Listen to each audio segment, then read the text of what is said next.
The man poured boiling water at 200 degrees into the sink, then placed modeling clay into the water. After it completely melted, the man shaped the clay into his desired form, then placed it into a pre-prepared mold. Finally, he pressed down hard, and a realistic-looking gun was completed. The man then handed the gun to his accomplice waiting outside. The hijacker then brazenly rushed into the cabin.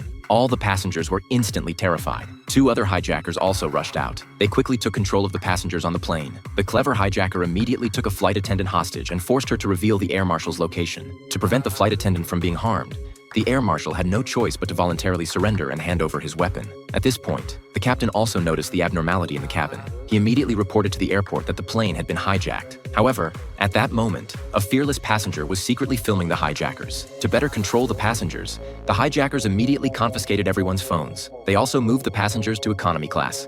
The hijackers then held the flight attendant hostage again and demanded that the captain open the cockpit door, but they were refused by the captain. Helplessly, the hijackers could only contact the national government by phone. They demanded that the government unconditionally release their leader. Little did they know, they weren't the only group of hijackers on the plane. This man seemed to have known the flight attendant for some time, and their target was a diamond-encrusted phone worth $1 billion on the plane. Although the man didn't know who was carrying the phone for safety reasons, the courier wouldn't eat anything during transport. Little did they know, this became their breakthrough.